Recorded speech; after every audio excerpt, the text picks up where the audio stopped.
Hey guys, I'm Urizi. This story is all about what if Naruto was an Anbu captain. Drafted into Anbu at a young age, Naruto is guided to the path of a captain. Leader of Team Sigma, the Hokage's personal guard, Naruto will lead his team and defend his village to the best of his ability. Threats besiege the land of fire from all sides, and only Naruto stands before them. Before we proceed with the story, please like and subscribe to this channel if you liked the video, and don't forget to check the description for the other works of the author if you liked the story. Let's start. Chapter 16, The Blood Cult, Part 3. Team Kage left the small lumber village behind them in silence, the glowing red orb of light still hovering over the village silently, casting a chilling glow down upon it. It was fitting given the mass execution site that they had just left, and they were all silent, lost in their own thoughts. For Naruto, it was still something that he was having trouble coming to terms with. From what he remembered from his life before Anbu, and there wasn't much, Naruto had experienced some of the harsher realities of life before. There had been loneliness, ostracism, and sadness. People hadn't liked him very much. It had not been nice, and he would forever be grateful for the Hokage for lifting him above those feelings, molding him into a shinobi and giving him purpose and a place to belong. However, Naruto was not deluded or conceited enough to claim that his childhood had been worse than everybody else's. In his age group alone, Uchiha Sasuke had gone through a much more traumatic and horrifying experience, one that would forever linger in back of the other boy's mind. Perhaps the Uchiha would have understood better than he did. Naruto just couldn't comprehend the point of all the suffering and pain that those poor people in the village had gone through. He simply could not comprehend why somebody do something like that. Even with all of his experiences in the Anbu and working as the Hokage's assistant, it still eluded him. It kept the young Anbu quiet during their fast-paced travel to the next town. Daichi and Yuka were in the lead, the former using his Byakugan and the latter using her limited sensor skills to try and locate the enemy. It was a long shot, especially after what Daichi had reported back at the village. The tortured man had not had any chakra in his body at all, and that warehouse had emitted a kind of energy that acted as a kind of blind spot to the fabled eye techniques of the Hyuga. Naruto couldn't explain that either. Everybody, from the lowest of the academy students even civilians to the most powerful Kages, knew that chakra was essential to life. Without chakra, one could not live. It was the product of physical and spiritual energy, naturally produced by all living creatures, plants, animals, humans. Even the world had natural energy, ancient chakra flows that ran deep through the earth, far out of reach by any living being. How could somebody survive without chakra? What had that strange energy been? Naruto leapt from one branch to the next, the wind rushing through his hair. As he landed, his hand had drifted up and touched his stomach as a startling realization came to him. Was that strange energy demonic? But, no, it hadn't felt anything like what Naruto briefly remembered from those hazy memories inside Anchor Vantian. Still, if anybody in Team Kage could locate the enemy, then it would have to be Daichi and Yuka. Daichi had his eyes, and the blank spots would be just as good as an indication as actually seeing them, while Yuka had the best sensing capabilities out of all of them.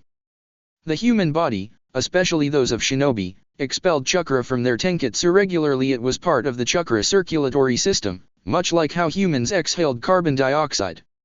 Such chakra quickly dissipated into the air quickly, but it acted like a beacon to those with the talent to perceive it. Even if the enemy were not using chakra, perhaps Yuka could detect some residue of that other strange energy. Hopefully Team Kage could locate and intercept the unknown attackers before they reached the next village. At the front of the group, Daichi held up a hand and Naruto tensed. He took a deep breath as he finished his jump, shelving his thoughts, questions, and emotions and landing neatly on the thick tree branch. By his body language, Daichi was looking forward intently, peering at something far beyond the range of a normal eye. With the Byakugan activated, and for the most part, Daichi could automatically see 50 meters around him. With some effort, he could extend that range and see 10 times further, although it took some chakra. "There's something up ahead," Daichi murmured. "Blank hazy spots in my vision, wait." He fell silent and his hands flashed. "Contact, 3 to 5 contacts incoming, 450 meters and closing." The Anbu team moved back into the shadows and waited. They didn't have to wait long. For a shinobi, covering 450 meters could take less than a minute. Naruto stilled his breathing and quieted his mind. His senses were trained on his surroundings, a strange, calm clarity filling his mind. He heard them before he saw them, the faint tap of feet striking against wood and the rustle of leaves as the contacts came closer.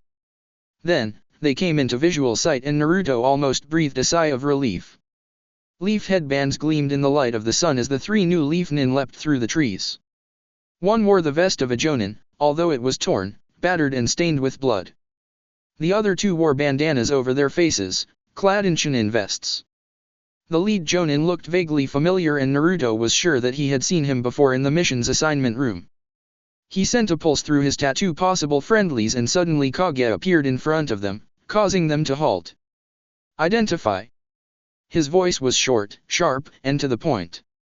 The jonin cocked his head, staring somewhat curiously at the Anbu. Naruto got a closer look at the jonin and a name popped in his mind. He sent a request through his tattoo, a series of chakra pulses, and Kage tilted his head fractionally. Naruto leaped forward, landing in front of the newcomers in a crouch and standing up. "You're Konoha's lion," Naruto said quietly. The name rang a bell for Kage, who nodded in recognition. "Where's the rest of your squad?" The lion had been the A-ranked jonin first assigned to the region after the reports of raids and attacks had filtered through to Konoha. He had led a group of 7 shinin, a more than adequate amount of shinobi to take care of a B-ranked mission. Tall, with dark shaggy hair and a thick beard that almost looked like a lion's mane, Naruto remembered him as an intensely focused man. Now, though, he looked somewhat dazed, drenched in blood and eyeing the surroundings curiously. "You don't understand."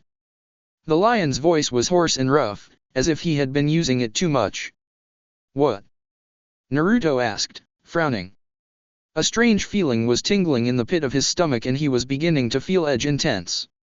He was faintly aware of the rest of Team Kage moving into position around them, readying to drop in if necessary.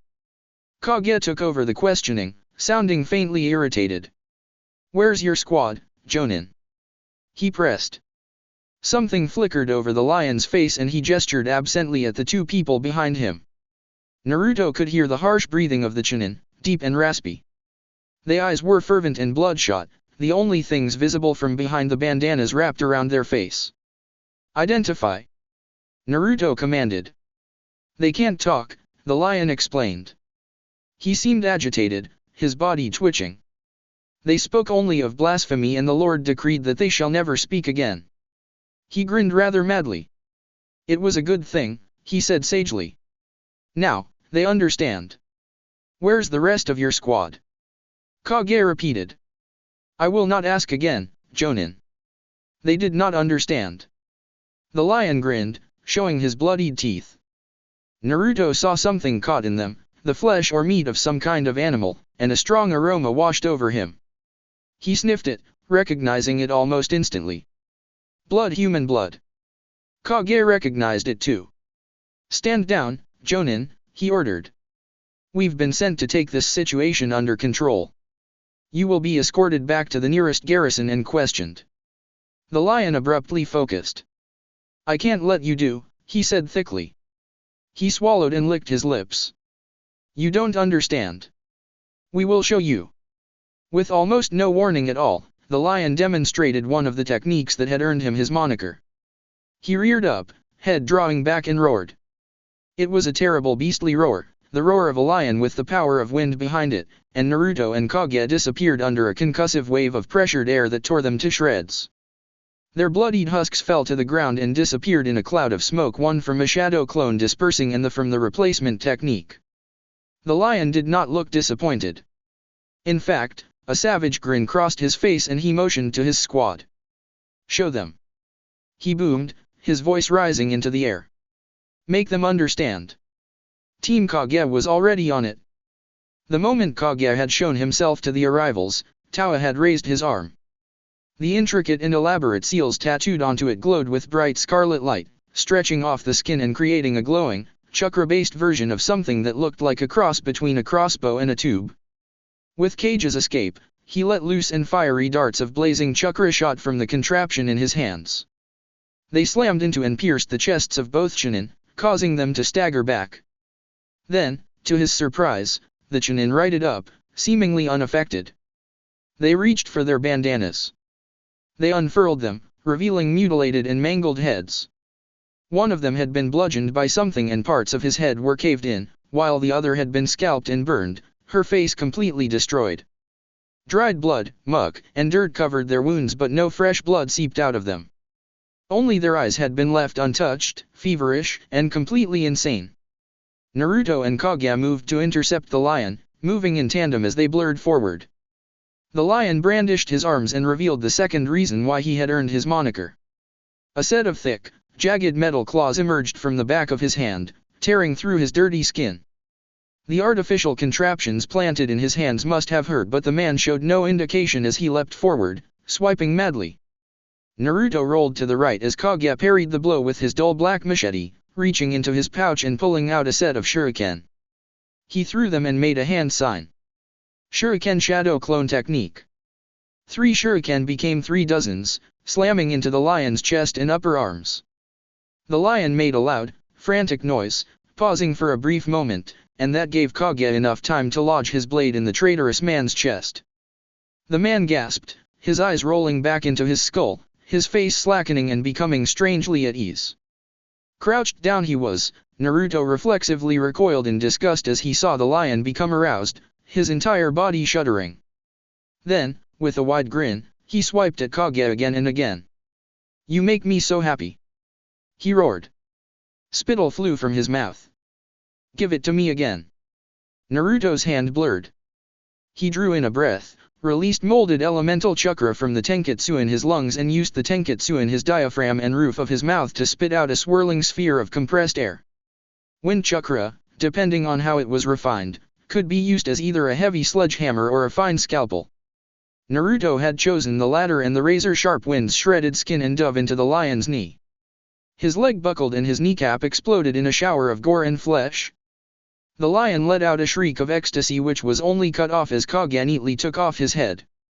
It bounced to the ground as the lion's body froze, and then as suddenly collapsed like a puppet with all the strings cut off. "Shit!" Naruto muttered in disgust, rising up from his position. Kage stood over the body as the rest of the team finished up their fights. Despite their fearsome appearance, the Chunin had not been able to survive the blunt force of Tao's glowing, scarlet battle axe or Komaka's razor wire, and the 2 Anbu bought the bodies over, laying them next to the lion. Naruto stared down at the lion's head. "I've talked to him before," the blonde Anbu murmured. "I mean, he was an arsehole, but he was loyal to Konoha and a good shinobi. He was compromised." Komaka sounded somewhat angry. "But they fought poorly, disregarding their own well-being and actually wanting to be hurt. They fought like berserkers or Marinyazuka, not proper shinobi." Daichi stirred next to him. "He had no chakra in his body," he said solemnly, "only the blackness of that strange energy. From what I saw, it was holding them together, but when you damaged them, it began leaking out into the air. The more you damaged them, the more the blackness left their bodies. It's used to sustain them," Kage murmured. "Typical fatal attacks will likely prove to be ineffective, where blunt force trauma and physically damage attacks will probably be more effective."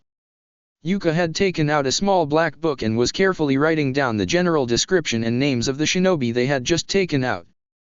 When she was done, she closed it and placed it back in her pouch. Kage pondered the bodies for a moment longer. "They most likely saw the flare," he concluded quietly. "Therefore, they must have been relatively close. Dispose of the bodies. We must catch up to them."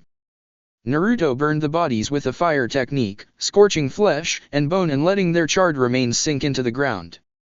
Then, he joined the rest of the team as they continued their pursuit of the enemy. The implications of the battle they had just fought were disturbing. Although the remnants of the traitorous patrol had shown a significant decline in combat ability, the fact that the enemy were able to brainwash a seasoned, inexperienced Jonin was worrying. Then there was the strange energy emanating off of the indoctrinated shinobi. According to Daichi, their chakra had been completely replaced by whatever that power was.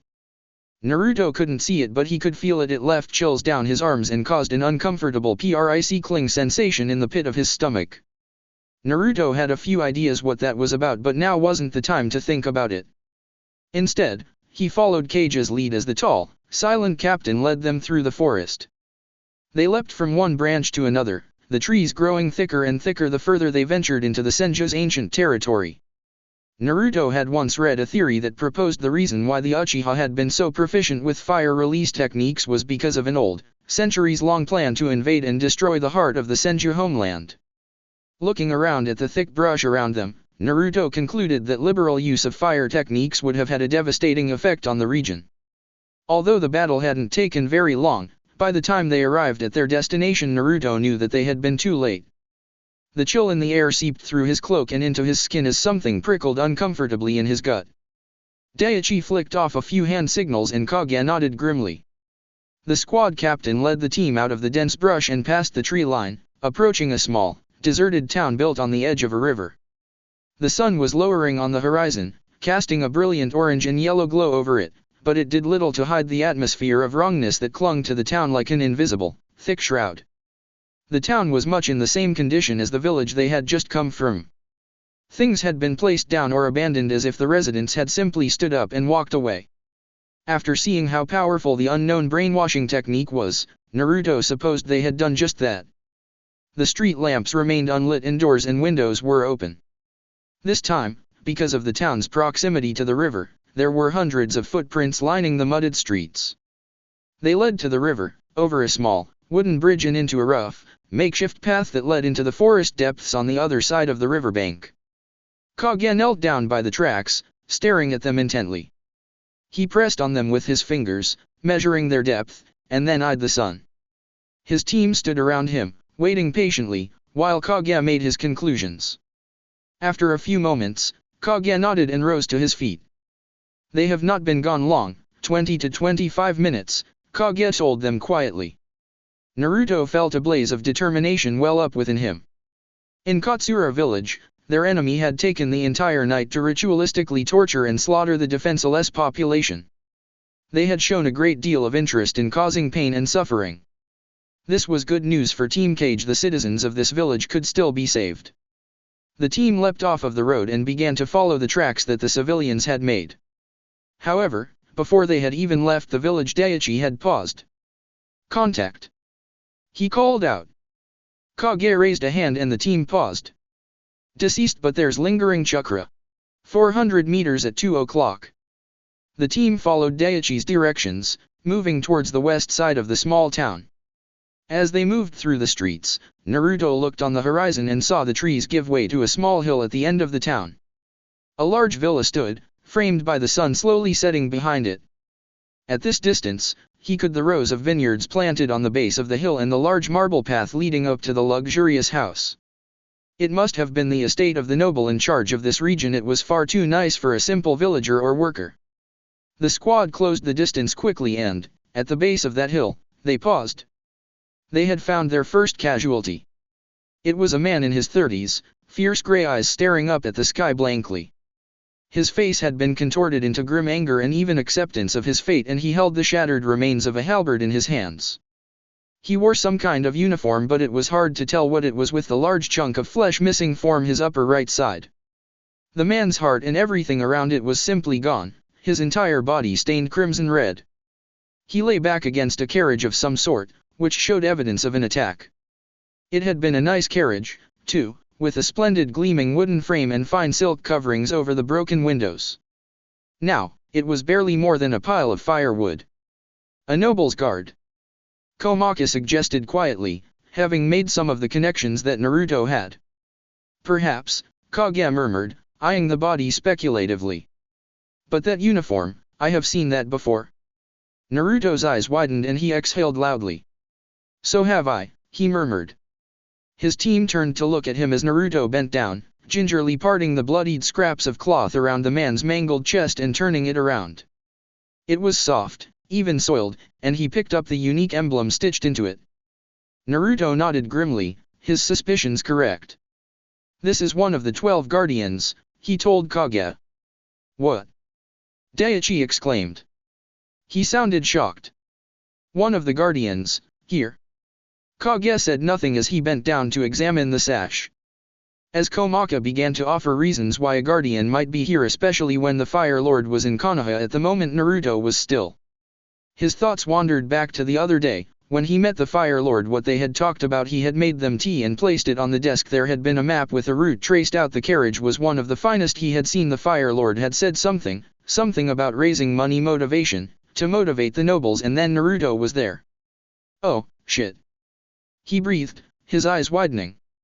He stood, staring at the carriage in horror and hoping that he was wrong. Oh, shit. Report, Kage commanded quietly. I overheard a meeting between the Fire Lord and the Hokage, Naruto explained quickly. The Fire Lord was telling the Hokage how he planned to raise money to help rebuild Konoha. He mentioned that his daughter was touring some of the far-out regions, to ask the nobles for help. There was a map. He hesitated, his eyes fluttering shut as he tried to recall it. I can't remember exactly where the route went, but I'm positive that it around this region. The squad absorbed what he had said. Tawa summarized what they were all thinking. Oh, shit. Where are the rest of the guards? Komaka wondered. The princess wouldn't leave the capital without a contingent of samurai. Naruto turned to the villa on the hill. It was still a fair distance away, probably out of range of Daiichi's Byakugan. Probably up there, he said grimly. And they might have been affected by the brainwashing technique like the lion was. Send a shadow clone, Kage ordered Naruto briskly. Naruto complied and his clone darted up the hill. Then, Kage turned back to the way they had come. There are tracks leading this way, he murmured.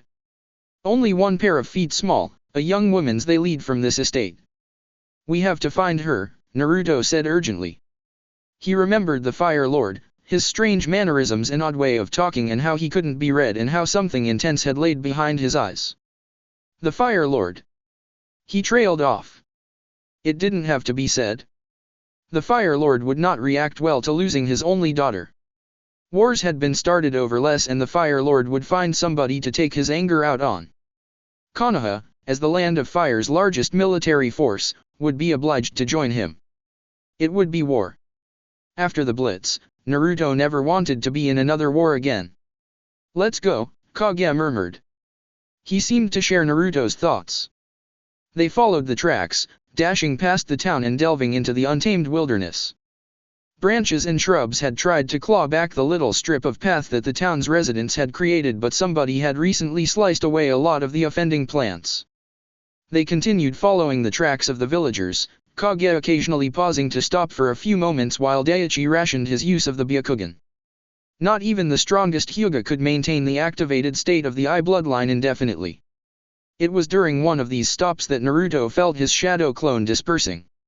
His chakra shot back towards him at speeds far greater than any shinobi, shooting into the tenketsu around the back of his neck. His vision blurred for a few moments as the visual stimuli of the shadow clone was processed by his brain.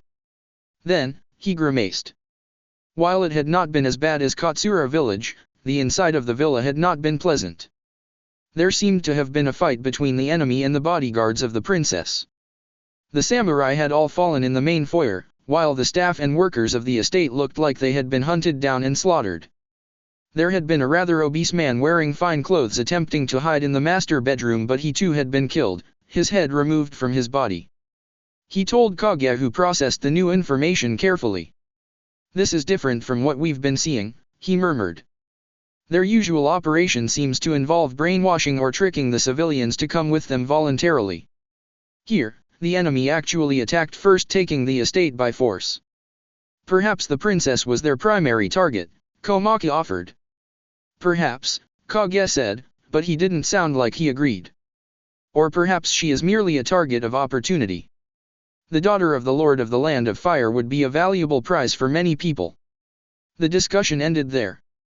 They continued on at top speed, following the tracks for another 5 minutes as it took them upwards up a great slope. Then a warning pulse flared through their Anbu tattoos. Naruto's eyes flickered back to Daiichi as the cool wind rushed through his hair, watching as the Hyuga silently informed them of what he saw. Contact, 500 meters at 10 o'clock, multiple chakra signatures detected, low emissions, E rank, enemy presence detected. Kage changed course and they cleared the distance in a few moments. The journey took them over a ridge and they came out of the trees and they came to a stop on a rocky plateau. It was several hundred meters in length, hidden by the enormous trees that surrounded them. In the middle of the flat stretch of land was their enemy and their hostages and, for the first time, Team Hokage got to see who they were truly fighting against. There were 14 robed figures standing on the tallest part of the plateau, their faces hidden from view by their masks. It was almost like a mockery of the Anbu mask, disfigured and demonic faces leering out into the world. They all held a bladed weapon of some kind, each unique and looking equally as spiky and painful as they last. Their black robes were mostly bare, except a single symbol on their chests. It was an inverted triangle surrounded by a circle. It had been painted on with a dark, crimson liquid blood, most likely, and it seemed to squirm and writhe on the fabric, as if it were alive. They stood over the villagers imperiously, looking down on them as if they were cattle. The villagers themselves stood in seemingly random spots around the base of that mound, their faces blank and their bodies relaxed. Only their eyes betrayed their thoughts on the matter, terrified and unable to comprehend what was happening to them. Whatever technique had been used to lure them up here, it looked like it only controlled the body and not the mind. There were two things that immediately stood out. The first was the giant wooden cross that had been planted in the middle of the plateau, where the enemy stood. Spread out along that cross was a bloodied woman covered in scraps of clothing. They might have been nice once and she might have been pretty, but it was hard to tell. She looked like she had been beaten, her clothes torn and her face bruised and swollen. Her hands and feet had been nailed to the cross with thick, iron bolts, and she seemed unresponsive to anything around her.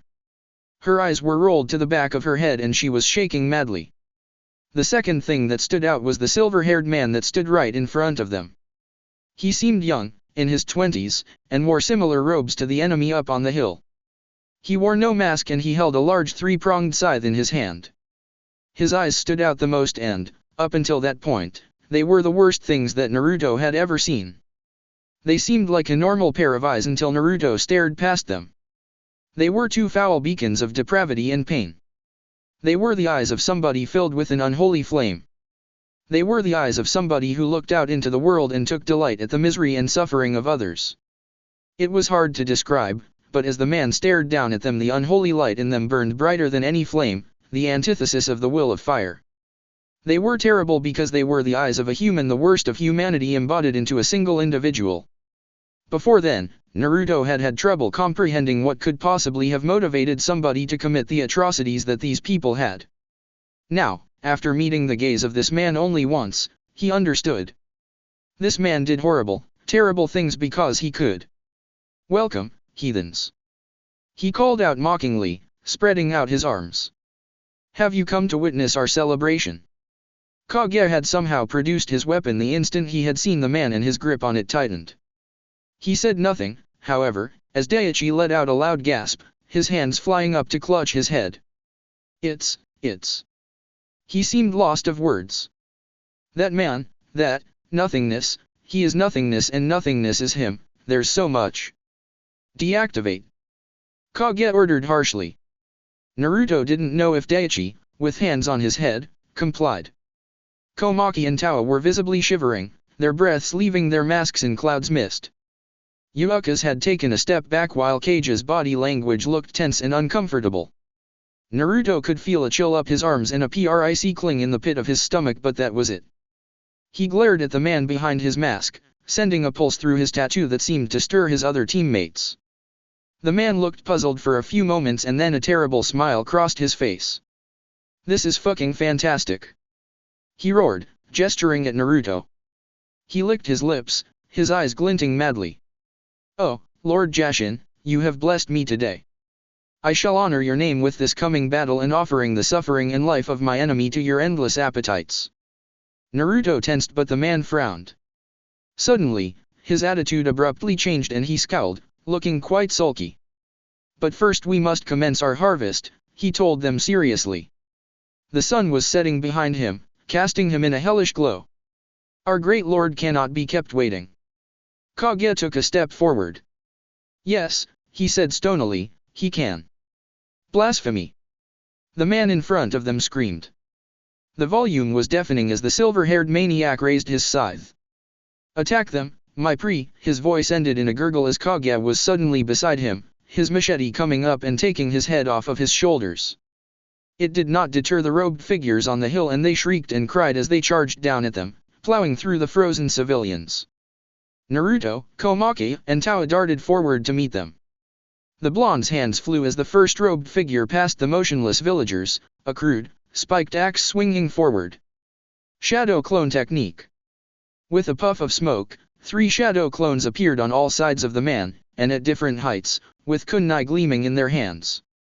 The first, who was crouched down, slammed the blade in the back of the robed figure's knee. The second, at chest height, punctured the man's stomach and dragged the blade sideways. The third, appearing in the air at head height, dove his blade down into the man's skull with a 2-handed blow. The man screamed and collapsed as the shadow clones collapsed, and Naruto moved on to the next one. He ducked a swing, dodging the wild and careless attacks with ease. In hand-to-hand combat, Naruto's raw strength was mediocre at best, good for his age and stature, but nothing compared to a muscular adult. Instead of striking hard, Naruto focused on his speed and evasion of not getting hit, and used weapons and tools to enhance his attacking power. This time, he held a loop of wire in his hands and managed to coil it around the man's arm. He leapt back, the wire in his hand, and made a single hand sign. Body flicker technique.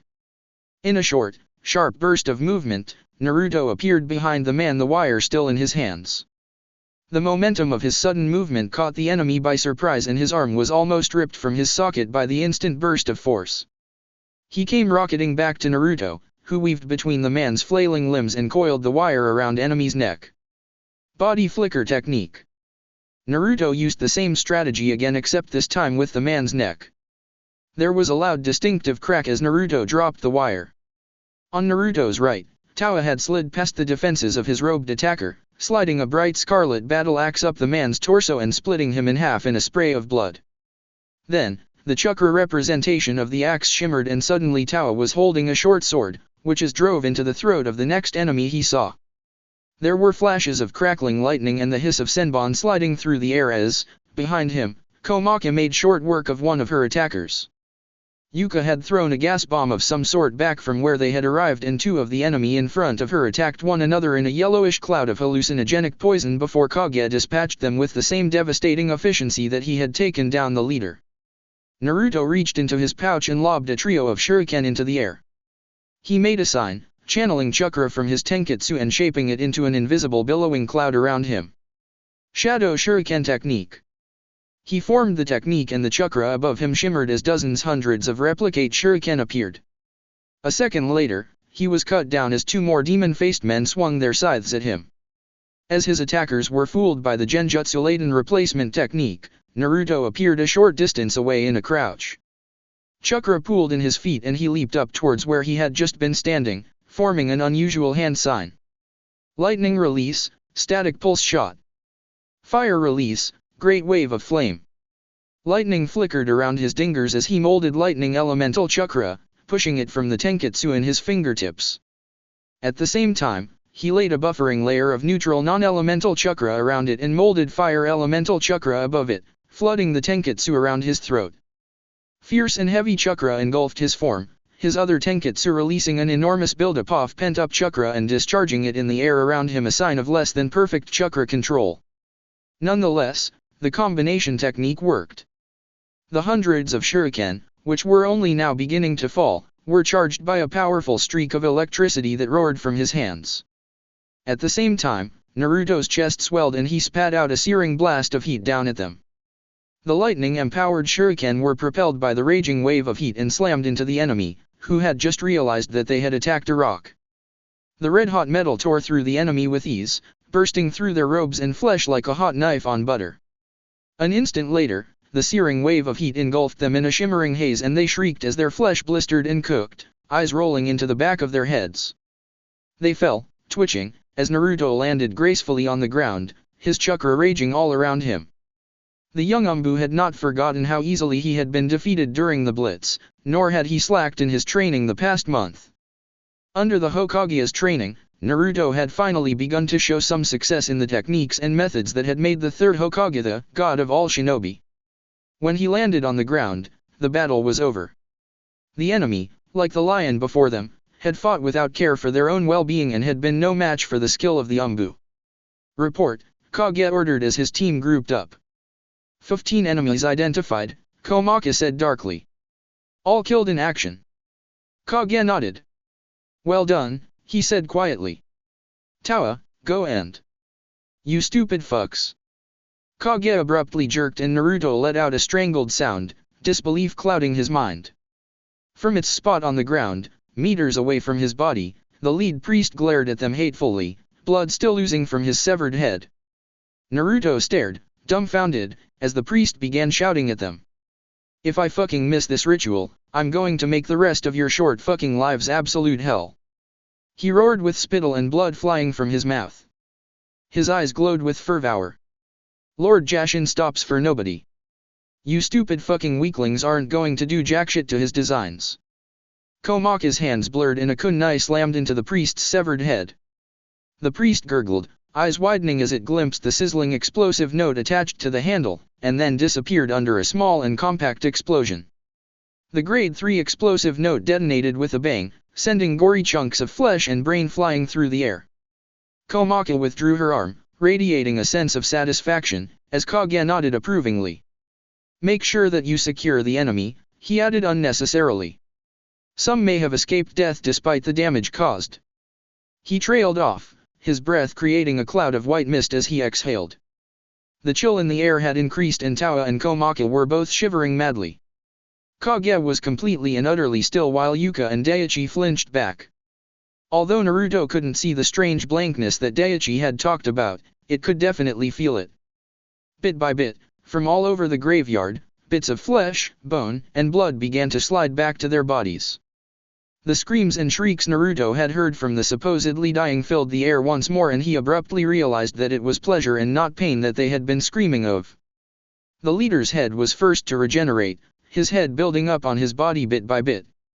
When his skull was mostly formed he staggered to his feet, regarding them with half a face. He said something, sounding raspy and distorted. His throat had still not been put back together and raised his scythe.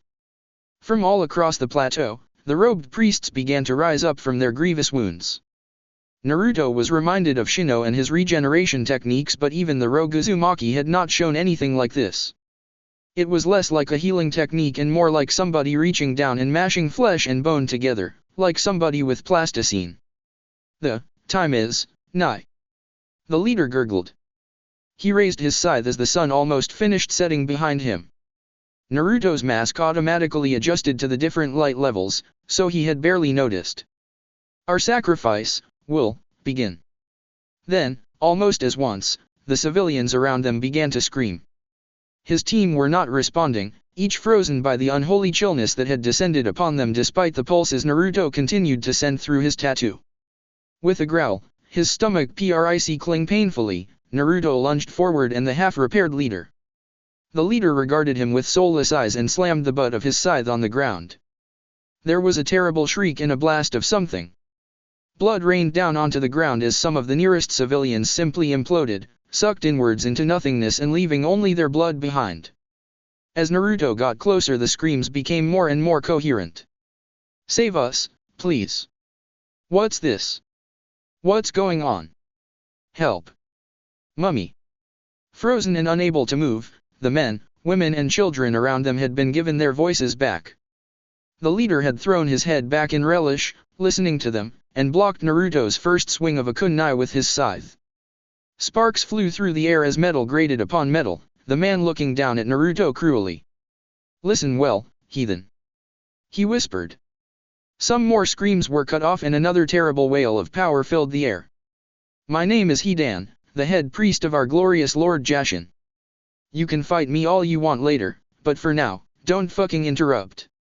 Chapter 17, The Blood Cult, Part 4. After the blitz on Konoha and in the aftermath of Team Sigma's battle against the S-ranked criminal Uzumaki Shino, Naruto had debriefed with Jiraiya of the Sunin. It had been a relatively quick rundown of the mission, what the team had encountered and how Naruto had proceeded.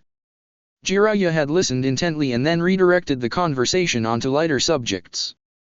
After Tsunade had returned, Naruto had completed a comprehensive report on his actions and decisions during the village crisis.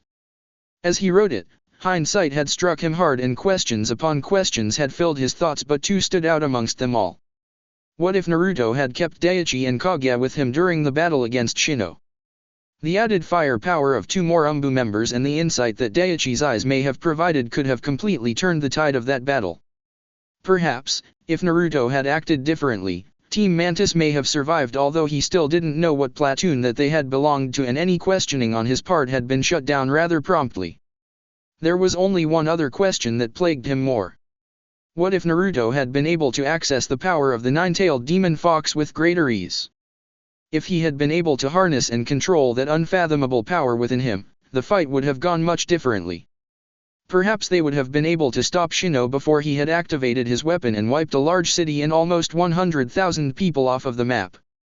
He had voiced both questions to the Hokage. The old man had nodded thoughtfully, and then told him to stop wasting his time.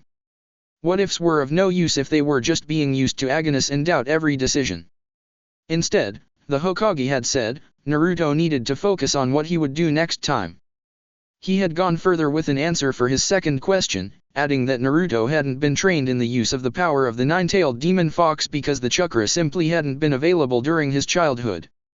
The fourth, Naruto was told, had been a sealing expert to the highest caliber. The seal that adorned his belly had locked away every hint of the bubbling crimson chakra deep within him, slowly purifying it and pumping it into his body. It had given him immense chakra reserves, which in turn boosted the Uzumaki longevity and endurance. But from what the third Hokage had been able to determine, the seal had not been designed to allow Naruto access to the demonic chakra while he was young unless he had come across a life-threatening situation. Then, fail-safes in the seal activated and Naruto could and had accessed and harnessed the power of the most powerful tailed beast. The seal had clamped down soon afterwards and the chakra was again out of his conscious reach. The seal would soon begin to slowly deteriorate. The one exposure to the foul, corrosive chakra of the nine-tailed demon fox had caused minor but irreparable damage that would eventually snowball into complete seal failure. The more that Naruto used the demonic chakra, the faster this process would occur. Naruto must have looked worried because the third Hokage had laughed, clapping him on the shoulder and saying that as long as Naruto didn't use the Kyuubi's chakra again, such an event was a decade away at least, and that the seal could be repaired and refreshed before that had happened. Now though, as the young, 13-year-old blonde boy pressed against the wicked, tri-pronged scythe of Hidan, the immortal priest of Jashin, he wished that he could once again call up that terrible power within him. All around him, men, women and children were bound by some kind of paralyzing technique, but still able to scream and plead and beg for their lives. Without any warning and almost seemingly at random, a random civilian would scream in agony and implode, their entire body disappearing into nothingness as their blood splattered everywhere around them. This only spurred on the sobbing and screams of the others, and Naruto's ears rang as sparks flew through the air. Hidan was laughing maniacally and Naruto grunted as the slick, silver-haired man pushed back against him. His feet slid across the ground, his smaller frame unable to match the pure strength of the enemy. Then, Naruto heard the flutter of a cloak and the clang of metal meeting metal, and Kaguya was suddenly there. His dull black blade slammed against the scythe, holding it there as the Anbu squad captain stood between Naruto and the enemy. "Go!" Kaguya said firmly. His voice was fierce as his body shook, somehow fighting off the terrible paralyzing and debilitating effects that had struck the Anbu team the moment they had entered the engagement. Directive 1. Directive #1 to preserve the will of fire, to ensure the safety of Konoha's and the Land of Fire's citizens. Naruto nodded. He let his anger flow through him, drawing power off of it as he pressed against Hidan's scythe one last time. Then, after shifting his stance, Naruto used the enemy's weapon to push off away from him and leave the battle. He jumped through the air, landing in a crouch, and disappeared in a flicker of movement. He reappeared close to the nearest group of hostages and began to analyze them frantically. "You're a strong one," Hidan roared. He sounded truly excited. "My lord would dearly love your little soul. Come, heathen. Entertain us all." Metal clanged in the air and Naruto shifted his gaze for a moment. Hidan's scythe lashed out, bashing Kaguya away with incredible strength. The head priest was less like a shinobi and more like a berserker, howling and shrieking madly as he brought his weapon across again and again. There was little to no form or reason in the way he attacked, nor were there signs of any weapon stances. Instead, the priest seemed to rely on brute strength, his immortality, and a never-ending supply of dirty tricks to overwhelm his opponents. Against many opponents, it would have been undoubtedly successful. Against Kage, the only member of the team who was faster than Naruto, it was like trying to watch a dog trying to chase his own tail. Hidan flailed about, the scythe whizzing through the air, while Kage dodged and weaved around it. He lashed out with his blade, neat and efficient cuts slashing into Hidan's body as the experienced Jonin pushed past the enemy's meager defenses. He landed critical blows on vital points, forcing Hidan to concentrate fully upon him. The acolytes watched Hidan eagerly, many of them cheering and jeering. Whenever one of the trapped civilians imploded, they would gasp and moan in pleasure, their bodies shaking as they frothed at the mouth. This left Naruto alone with the civilians. The young Anbu knelt down on the closest one, a middle-aged woman. Her face was tanned and wrinkled, her eyes filled with tears as she sobbed openly. Naruto examined her carefully. Her foot were rooted to the ground, lines of little black symbols curled around her feet and digging into the soil. Naruto didn't touch them, but he traced over them, looking as the symbols rose past her shoes, onto her legs and possibly all over her body. He had tried to push her off of the ground, but it had been like pushing against a stone wall. The one who pushed moved, not the wall. "Please," the woman sobbed as Naruto growled under his breath, eyeing the strange little symbols furiously. He looked up at her, seeing her face crumpled with miserable acceptance.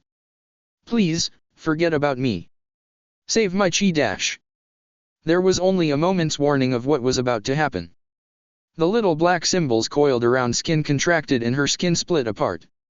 Then, before Naruto could even more, the woman in front of him imploded as the chain-like seal brought a terrible pressure down upon her. She let out the first note of a piercing scream as her body warped and contorted, being pushed into a single point in space, before she abruptly disappeared.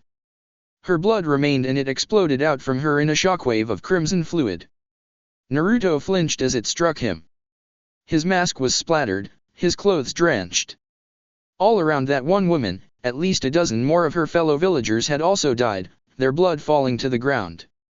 The orgasmic cries and shrieks of the acolytes boiled Naruto's blood, but he held it in, his will rooted in his mind.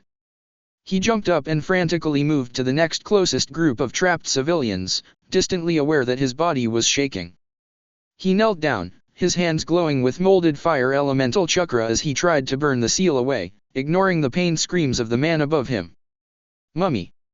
The littlest boy of the group cried. He looked about 4 or 5. Snot dripped from his nose, he looked utterly devastated and inconsolable. Naruto snarled, removing his hands as the seals refused to budge. Even when he had sliced off the flesh with a flash of sharpened wind elemental chakra, the seals had merely tightened. He stood up, his chakra surging, and formed hand seals. Earth release, earth flow river. The ground beneath the man thickened and liquefied, but the men, women, and children remained rooted to the ground, even as a river of mud swept away the puddles of blood and rocks around them. The sealing array merely went deeper and deeper into the earth. There seemed to be no way he could cut it off without as good as killing the civilians himself. The symbols almost glowed with a malevolent purple, something eldritch and arcane brushing up against him maliciously and whispering babbling nonsense in his ear, and Naruto felt a terrible chill in the air. The symbols stretched and pressed down on the limbs of the trapped and Naruto jumped back. "Mummy!" The little boy shrieked one last time before he, along with a dozen more, disappeared in a shower of blood. Naruto roared in frustration and moved on to the next group. This time, he was brutal with them, ignoring their screams of pain as he severed the feet. But the sealing script merely pulled the stump of the leg down onto the ground. This group disappeared almost a minute later and he moved on to the next group. This was a group of children, some younger than him and some his age, all wearing the clothes of the Land of Fire's public education system. They were all crying and weeping as Naruto desperately examined the seals. He couldn't make heads of tails. They began to stretch and the children shrieked. In desperation, Naruto palmed a kunai and thrust it directly into the sealing array below the young girl's foot closet to him. A flash of something blocked his vision and a coil of this terribly foul thing slammed into him. Naruto cried out as he was flung up and away from the group. He landed in a slump, his senses dazed but still acute enough to pick up the final piercing scream of the group of children before they were killed. His robes sizzled, in tatters, and his armor beneath glowed with heat, some parts twisted and melted. Naruto was gasping for air, shaking his head dazedly, as he slowly pulled himself across the mudded ground to the next group. He had to save them, he had to save as many as he could. But, in the end, Naruto had not been able to save even one person. His efforts had been in vain and he stood there amongst the blood-soaked rocks, the crimson liquid flowing off the tattered remains of his black cloak. He was panting madly, his eyes almost feverish, as his chakra grumbled within him. Behind him, Hidan roared furiously, cackling madly as he beat back Kage, heedless of the damage the Jonin did to him. Despite Kage's advantage in speed, Hidan outmatched him in stamina and durability, and the silver-haired man was grinning madly as he forced Kage back again and again. The other acolytes were coming too, rousing from their last pleasure-induced seizure. There were no more massacred civilians to occupy them, although the Fire Lord's daughter was still nailed to the cross. Naruto ignored them, his chakra raging within him, as he took a step forward towards Hidan. He channeled his chakra through his body, pausing before it left the Tenketsu, layering it again and so forth 6-7 times more than he had ever done before. The dense, explosive pressure burst from him and the ground quaked and rumbled. Little bits of stone rose up, crumbling into dust, the bloodied puddles around him rippled and the air was hazy. Hidan noticed immediately and grinned manically. What a scary boy! He screamed madly, Kage forgotten. He raised his scythe and gestured at Naruto threateningly. Come on, heretic! Fight in the name of the great Lord of Suffering! Sarutobi Hiruzen was renowned throughout the elemental countries as the god of shinobi. He had many other monikers. In the Land of Fire, he was known as the Professor, the genius who had mastered every single technique ever produced in Konoha. He was also less commonly known and referred to as one of the three pillars of the Old World, alongside the third Chuchikage, Onaki of both scales, and Hanzo the Salamander. These three old men wielded incredible power and, individually, were able to lay waste to entire armies. Onaki of both scales was a master of the infamous dust release techniques, able to pulverize his enemies into molecular-sized dust. During his greatest battle against the third Hokage, Onaki reputedly destroyed an entire island his dust techniques turning it into powder. Hanzo the Salamander was a master of close combat. Combined with his expertise in Kenjutsu, his finesse with water release techniques and the extraordinarily potent poisons he could transfer with a single touch, Hanzo had single-handedly kept the Land of Rain an independent state for over 40 years. Sarutobi Hiruzen, with mastery in all forms of shape and elemental manipulation, had an entire library to draw on during his battles. In his younger years, the third Hokage was said to have had a chakra presence that dwarfed any other capable of going toe-to-toe with any Jinchuriki and Kage in the world. With a seemingly unique ability to form and combine multiple techniques all at once, Sarutobi had been a one-man army, capable of producing combination techniques that ordinarily would have needed entire teams of shinobi. Naruto was the third Hokage's protege. He had begun to training that Sarutobi had undergone when the Hokage had been young. He had a decent knowledge of many elemental techniques and had extensive training at manipulating all forms of elemental chakra. Unfortunately, Naruto did not have the control needed to mimic his mentor's style of fighting as of yet. Fortunately, the third Hokage had worked with him in overcoming his limits in this area and together they had come up with a process that allowed Naruto to create devastatingly powerful combination techniques. That was why as Naruto walked towards Hidan, his chakra surging in his body furiously, his tenketsu almost sizzling as the air around him shimmered and shuddered, the very first technique he used was the shadow clone technique. A dozen puffs of smoke burst around him as replicas of Naruto's cloaked and mask form appeared. With a quick flick of his hand, Naruto directed most of his clones at Hidan while those left began to make seals. Hidan roared and laughed as the shadow clones darted around him, lashing out with their weapons. While Naruto was an A-ranked shinobi, he was also young, only 13, and he had a comparatively small stature. In hand-to-hand combat, Naruto was never going to win in pure strength. As such, he relied on his speed and his skill in weapons, and while the shadow clones weren't able to match Hidan's raw physical strength, they were able to dodge his furious swipes. Kunai plunged into vital points, one shadow clone ducking a scythe swing and coolly inserting the cool metal blade in the back of the enemy's knee, while another jammed it into the head priest's spine. Hidan merely laughed, and with a quick brandish of his weapon, moving much faster than before, he dispelled the shadow clones around him with a crazed smile on his face. "You weakly," he began. The two shadow clones that had stayed with their creator had finished weaving their hand signs. Each clone had been given enough chakra to create their single ninjutsu. As the clones finished their techniques, they dispelled in puffs of white smoke as their chakra saturated the air around where they had been standing. Earth release, earth flow river. Wind release, great wind breakthrough. Fire release, blazing river. The earth around Hidan liquefied and became a raging river, rocking the Jashinist around furiously. The silver-haired man gave an unexpected yelp as he lost his footing and sank in the mud. The wind around him howled furiously, wind elemental chakra roaring forward and pushing a gigantic wave of mud with it. At the same time, the last of the techniques set the river of mud alight and the soil blackened and glowed, noxious smoke rising into the air as the mud became tar. Hidan was swept under by the black, bubbling liquid, his manic laughs cut off as he went under. The river of mud began to settle, the heat leaving almost instantly as the chakra that fueled it began to disperse. There was a rising chill in the air as Hidan burst free from the cooling ground, his cloak in tatters and his skin blackened and blistered. He howled in ecstasy, shuddering madly as his skin began to flake off, but he was cut off as a sharp spear of rock shot from the ground and impaled him in the throat.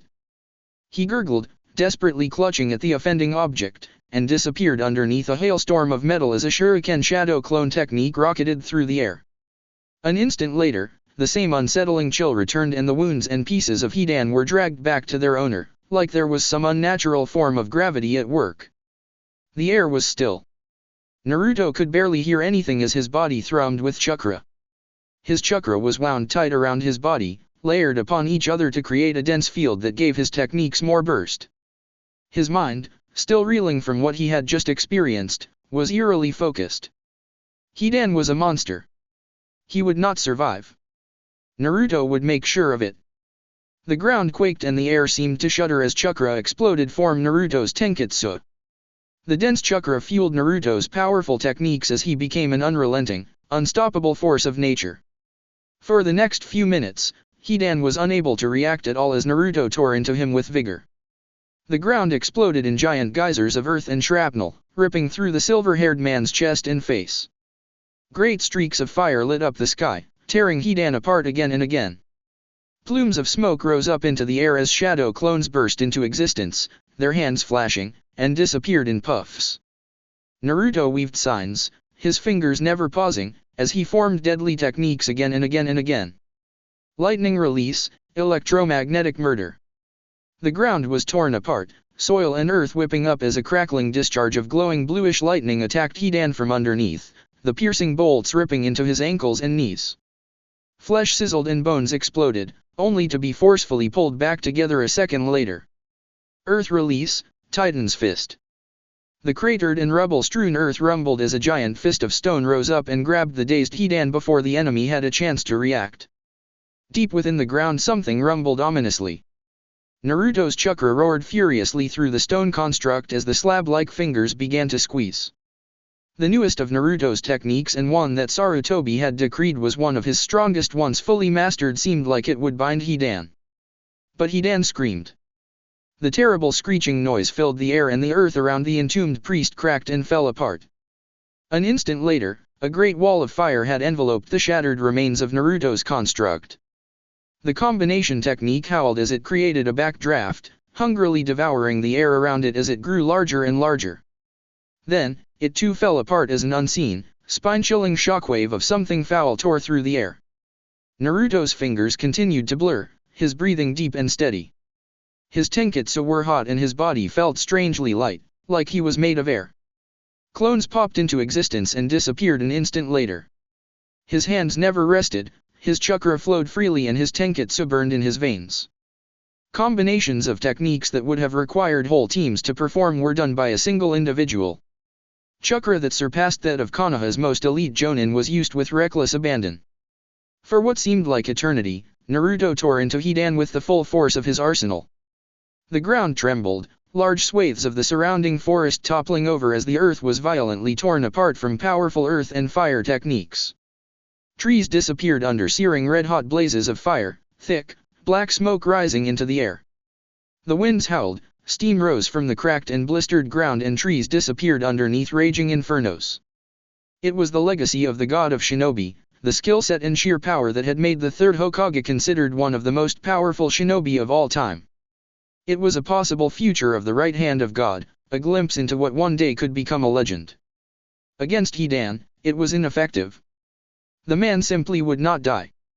Fire burst into existence, fueled by Naruto's raging chakra. It danced hungrily over Hidan's body, trying in vain to devour the tainted and unholy flesh. But, as quick as the fire consumed the flesh was it put back together, blackened, cracked and steaming but still whole. Even when combined with a wind technique, the flame was not hot enough to incinerate Hidan before he could recover. Hidan would not be put down with the flame. Shadow clones burst into existence as Naruto trapped Hidan again with his arsenal of earth techniques. The young Anbu rendered his enemy limbless with, tearing his arms and legs off of his torso with wind-natured chakra. 4 clones grabbed a limb each and sprinted as quickly as they could away from the battlefield. But the grasp of whatever power or technique that Hidan was wielding would not be deterred and the limbs were summoned back to their bodies, the shadow clones dragged helplessly behind. He tried decapitating Hidan, but the head also flew back to the body, laughing and cackling all of the way. The earth rose around Hidan and Naruto entombed him within a solid prison of rock.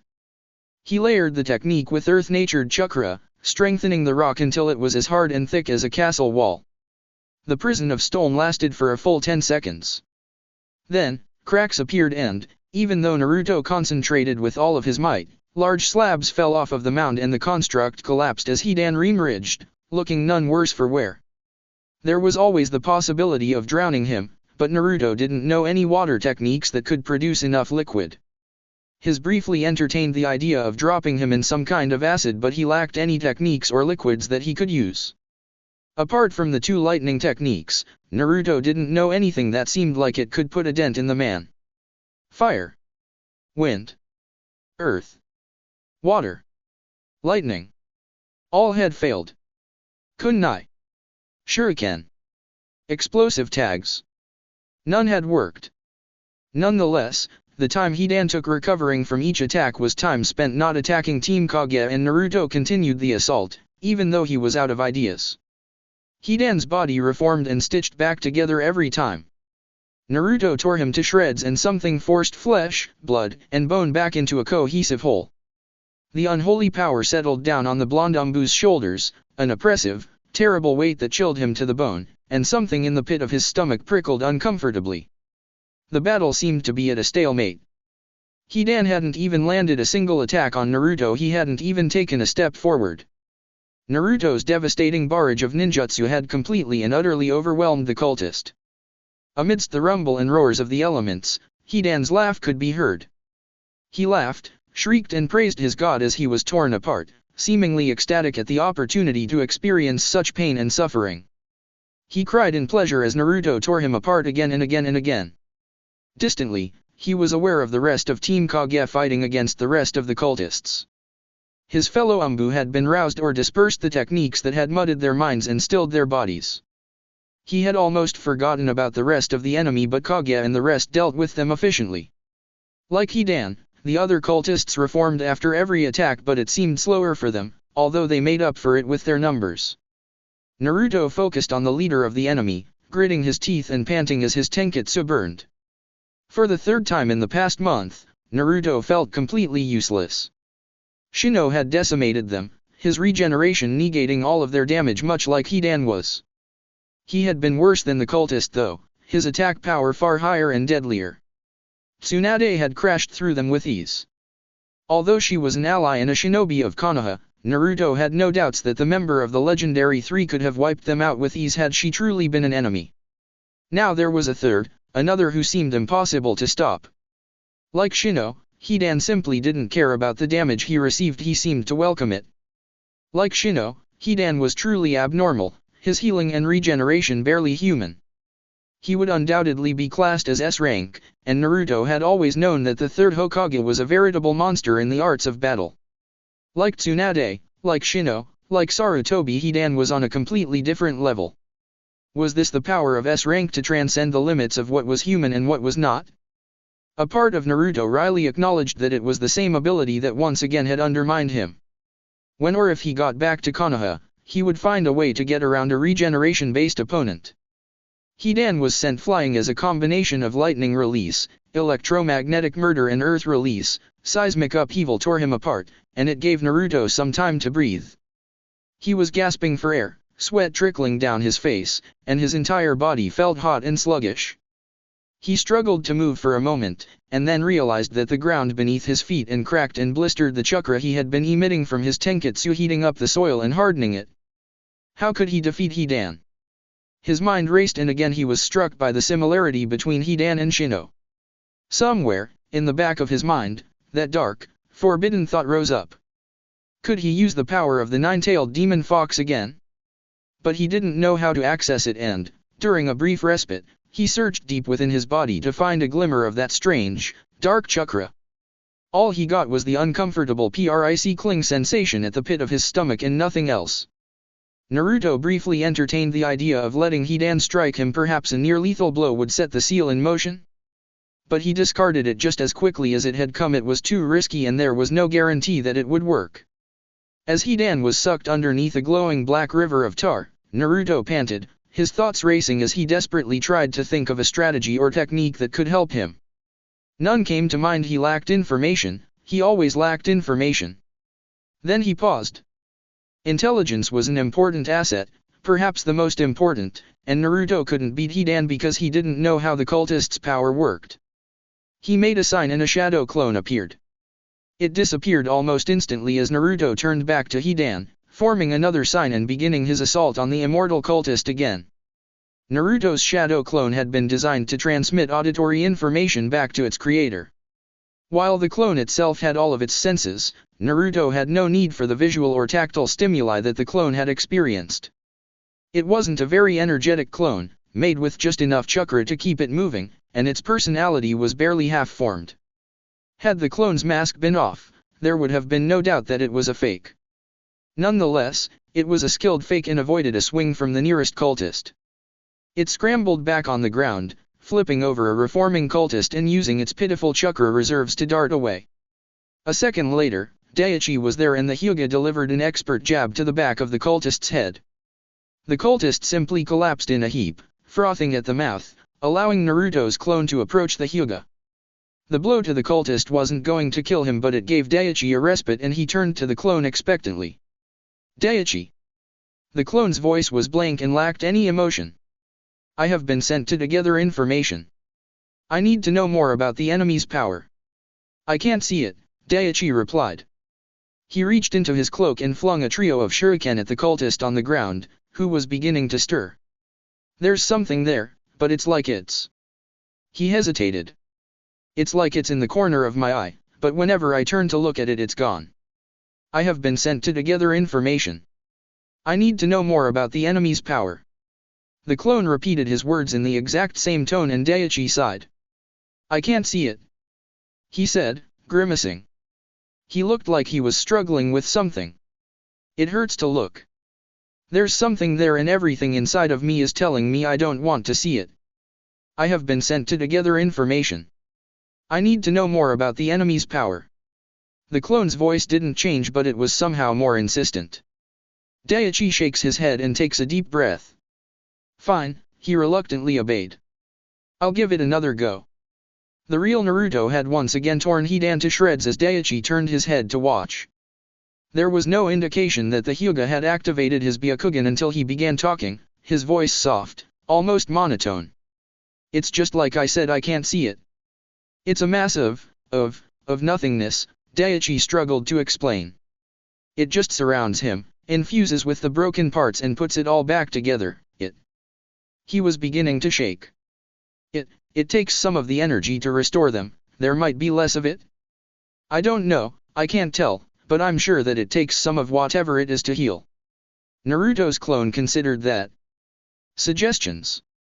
It asked, almost sardonically, the first traces of emotion appearing. Keep beating him up. Daichi shrugged. That energy's gotta run out sometime. I guess we'll just have to see what lasts longer, your chakra or his powers. Naruto's clone nodded.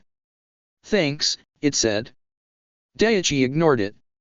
His voice was lowering, becoming an almost inaudible whisper. But there's something there, he breathed. Something I don't want to see, something in the corner of my eye. If I just twist it like this, I could. His head cocked and he paused. Then, he jerked back. I see it. He whispered furiously. I see it all. Oh, shit. There's a face, I see it, Naruto. The clone paused as it was about to disperse.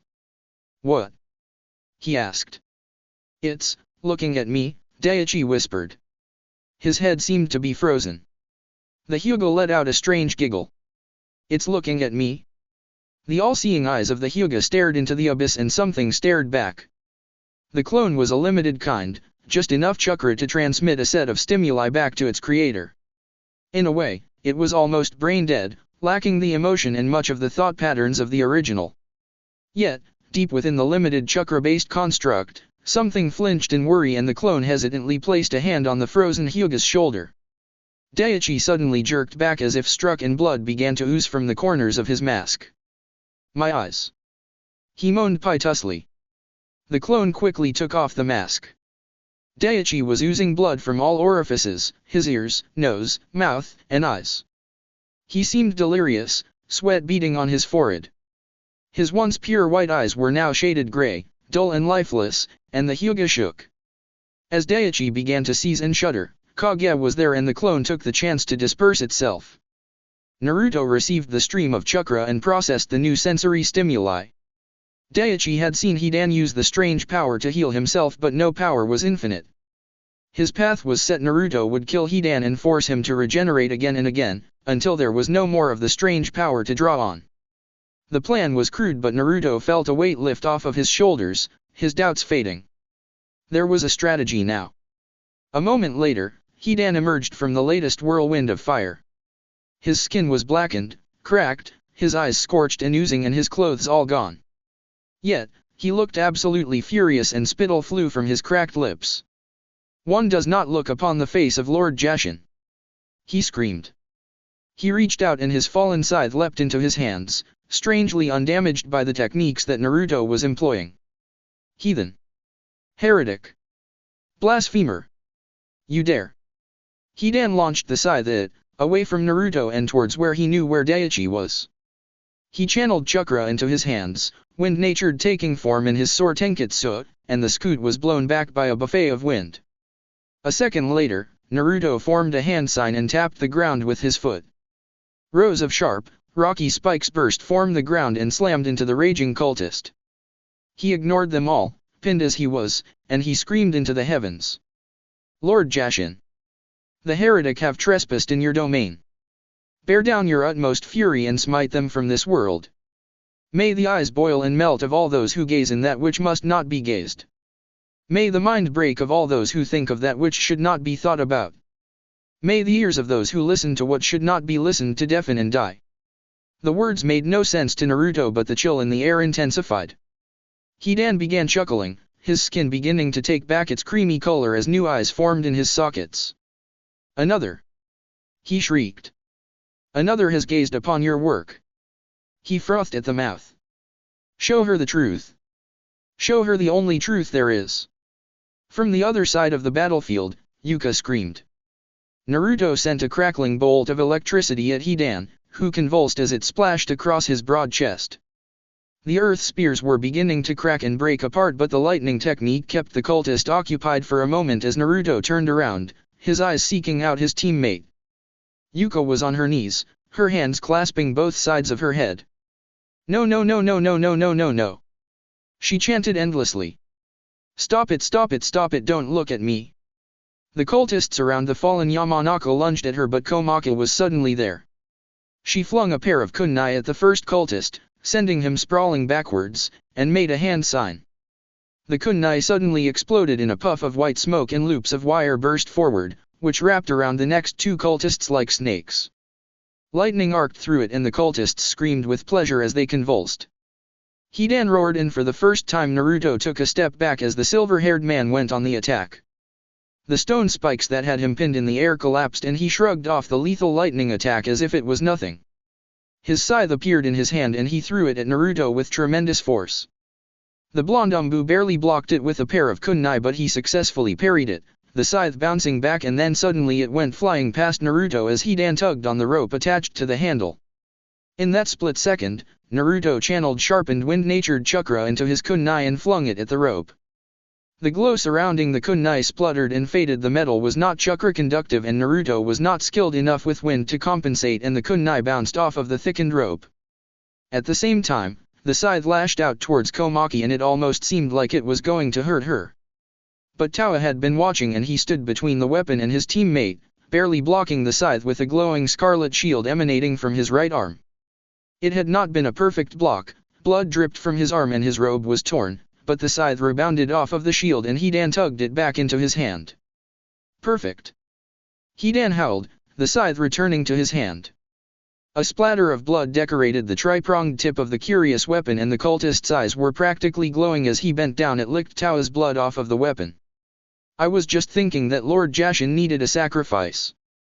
Before Naruto's eyes, his skin began to turn black.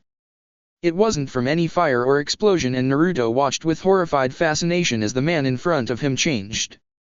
His skin had taken on a deep, unnatural shade of black and something shifted underneath it. Bulges of white pressed up against the flesh and Naruto realized that Hidan's bones were tearing out of his body. The power in the air was numbingly cold and the Anbu's breath came out of his mask as a mist. Let the ritual begin. Hidan howled. Naruto made a move to stop him, but before he could, the cultist seemed to explode in a shower of blood. It rained from every orifice, every exposed part of the silver-haired man's skin, splattering onto the charred and broken ground in large splotches. Naruto frowned, taking a defensive stance as Hidan staggered around, his feet dragging in the blood and his head bowed. Had one of his teammates done something? Then, Hidan's head rose and a maniacally grin had crossed his face.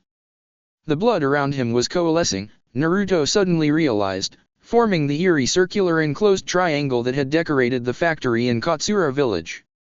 He lunged forward but was intercepted by an acolyte, who swept at him with a spiked mace. Hidan was laughing as he reached up, a black spear suddenly appearing in his hands. It radiated a sense of foulness truly surpassing anything that Naruto had experienced so far, and as the young Anbu dispatched the acolyte around him, Hidan brought his tip of the spear against his forehead and slowly carved a path through his own head. Above the screams and howls of the other cultists, Naruto heard Towa let out an audible grunt. He turned his head and saw Towa stagger back, holding his mask. Hidan laughed cruelly and his spear flashed again as the slick-haired man slammed it into the crook of his elbow. Towa shuddered and the bright scarlet weapon he was holding faded. Blood dripped from the sleeve of his cloak and he staggered back, holding the crook of his elbow while delivering a vicious kick to a nearby cultist. Naruto made the connection almost instantly, but there was no time to warn his teammates. His eyes widened as Hokage came flying forward, having dispatched the last of his enemies at the moment. The Jonin's blade glinted in the air as Naruto lunged forward. Wait! He cried out. Hokage stilled in his movements, halfway through a devastating blow at Hidan's heart, and Naruto disappeared into the fastest body flicker he had ever pulled off. The dull black blade swished through the air, the momentum too strong for Hokage to stop, and it thrust into Hidan's seemingly defenseless body. A sudden howling wind rose up into the air, drowning out the battlefield noises. Hidan's eyes rolled into the back of his skull, his tongue out, a look of absolute pleasure on his face, and Kage's blade lodged in his chest. Behind them, Towa held a hand to his chest. He seemed frozen for a split second, still not comprehending what was happening, but he pitched forward and fell face first onto the ground. Towa twitched and then fell still. Hidan's laughter roared into the night sky. Chapter 18, The Blood Cult, Part V. Anbu Directive Number 1, at all times must an Anbu preserve the will of fire, ensuring the safety and security of the village of Konoha and her inhabitants, young and old. This supersedes any and all other orders. Naruto had failed. The inhabitants of the Land of Fire had been killed, one after the other, again and again, before his very eyes. The blood of dozens, hundreds of innocent men, women, and children stained the cratered, blackened grounds. The last civilian, the daughter of the Fire Lord himself, hung limply from a cross, her hands and feet nailed into the wood and her body bound by an unknown sealing technique. Naruto couldn't get her free, and his duty meant that none of them could retreat without her. And his teammates were wounded and dying. There had been 6 in Team Kage. Hyuga Daichi, codenamed Crow 3, who lay on the ground, his short-cropped black hair stained with mud and his once brilliant white eyes dim and gray. Status: incapacitated. Yamanaka Yuka, codenamed Snake 5, who knelt down in the muck, both hands clasped to the side of her head.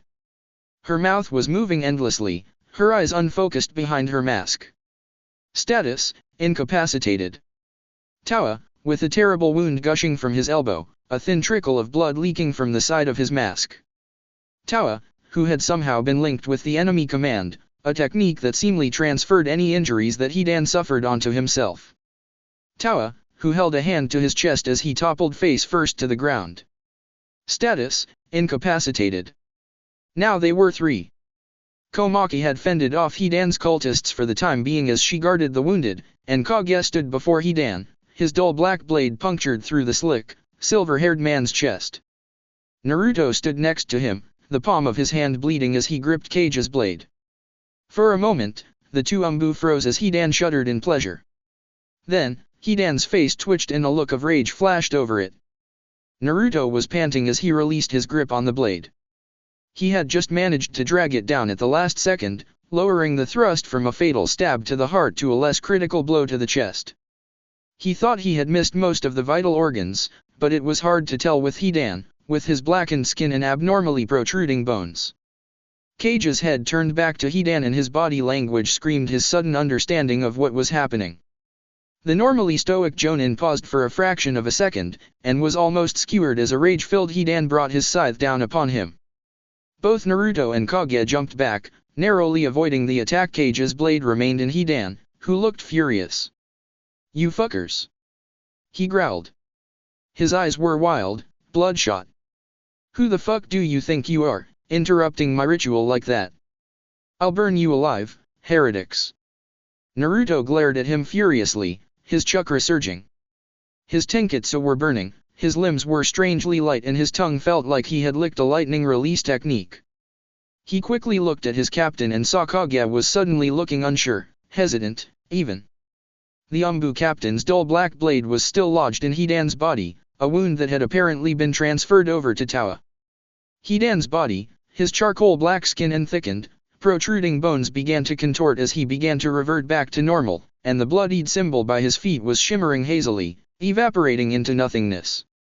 "Jashin will be fed today," Hidan promised. His tongue came out and he licked his scythe again, lapping at the smear of dull crimson liquid like a dog lapped at a drink. His skin, which had been fading, grew dark again and his bones surged out unnaturally. Naruto's eyes widened as Hidan's body exploded in a shower of blood once more, the crimson rivets dripping to the ground and forming the eerie symbol of the priest's dark religion. His thoughts were moving too fast to vocalize them, but his heart leapt as the young Anbu began to draw conclusions on Hidan's ability. His fingers blurred and he spoke to Kage in hand code. Formation March 4th, 10. Formations 3s were offensive. -4 signaled a distraction, and -10 was the time limit. Kage was to provide a quick distraction for no more than 10 seconds before retreating, and to his credit, the Anbu captain did exactly that. He darted forward, bashing away a swipe of Hidan's scythe with the back of his metal gauntlets, and breaking through the priest's openings. Naruto watched furtively even as he made hand seals as Kage neatly plucked his blade from out of Hidan's chest, pulling it out without even cutting a hair on the silver-haired man's chest, and used it to block a downward thrust of the deadly spear. The blonde's eyes watched Hidan's footwork as he molded the last of his chakra and sprinted forward. As Kage swiped at Hidan's scythe and spear, a frantic dance of sparks and clangs, Naruto darted underneath the captain's furious attack and took a deep breath. Heat surged from the tenketsu in his throat as he infused his saliva with water elemental chakra, and Naruto spat out water. Water release, crossing streams technique. It was wasteful and shoddy, and the water came out in great big goblets instead of a thin, slicing technique, but that was exactly what Naruto had wanted. Fresh, clean water exploded around them and Hidan grunted as it pushed at him. Kage drew back as Naruto held his fingers at his lips, blowing the water onto Hidan and causing the priest to splutter. In effect, It was less of a dangerous technique and more of something you'd use to water your gardens, but it did the job, and Naruto withdrew back to Kage's side. Hidan shook his head furiously, droplets of water flying through the air. He looked furious, and his body began revert back to normal. Naruto couldn't help the vicious smirk that crossed his face. The water had washed away the markings on the ground, and Naruto had been extra careful to target Hidan's scythe, washing away the last of Tao's blood. His fingers blurred as he passed on his suspicions to the others. Technique requirements: blood of enemy, symbol, changes, avoid injury. Kage's fingers blurred back. Defensive formation, priorities squad health. Kage and Naruto withdrew, away from Hidan and towards Komaki. Together, the three Anbu took a tri-pronged formation around their fallen comrades. Naruto stood there with the last of his weapons, a handful of shuriken that were squeezed between his fingers, and awaited his orders. His mind was whirring, considering the possibilities of attacking or retreating. He took a deep breath and forced his emotions down, doing his best to calm himself. Attacking was not looking like a favorable option at the moment, yet retreat would ensure the death of the Fire Lord's daughter, and he didn't think that even the Hokage could protect him from the repercussions of that. In the end, it wasn't his decision, and so he waited for orders. Around them, the other priests had pulled themselves together, some of them quite literally, and were yelling and heckling loudly. They swore and cursed and jeered at them as Hidan strode forward, his grin even more manic than it had been before. "That was a mistake," he said tightly. "Jashin-sama does not like being interrupted like that. He's angry, heathens. He's very angry." He righted his scythe over his shoulders. None of the Anbu responded. Naruto's heart beat furiously, his eyes flickering to his right to take in Yuuka's motionless form. There had been some rustling from behind him, probably from Tao, but it had stopped and he didn't want to know what that had meant. It was at that moment that Naruto suddenly understood the dilemma of the White Fang all of those years ago. The rise and fall of the S-ranked prodigy of the Hokage family was perhaps the most well-known and debated case study in all of Konoha, and even to this day there hadn't been a single definite conclusion of what the man should have done. He had been caught between a rock and a hard place, just like Team Kage was at that very moment. Naruto felt his tattoo itch as it activated, and he kept his eyes on the enemy even as he awaited his orders. Then, one of the acolytes screamed in agony from behind him, and he twitched at the unexpected sound. Naruto resisted the urge to look behind him, gripping the shuriken tightly. But then another acolyte screamed. There was a gurgling, tearing noise, and Naruto felt the air behind him move. He neatly sidestepped, delivering a fistful of shuriken onto the oncoming object, and his hands flashed in preparation of a technique, but his tattoo flared and he froze. The object tumbled to the ground, revealing itself to be half a body, or what was left of it. His or head, for it was hard to tell, skin had completely shriveled up, wrapping around the skull. Parts of the now brittle skin had torn, revealing bone that looked like it had been bleached white. All that remained of the acolyte was a desiccated corpse. Hidan was staring over him now, his features marred with his ever-present rage. "Who the fuck are you?" he snarled.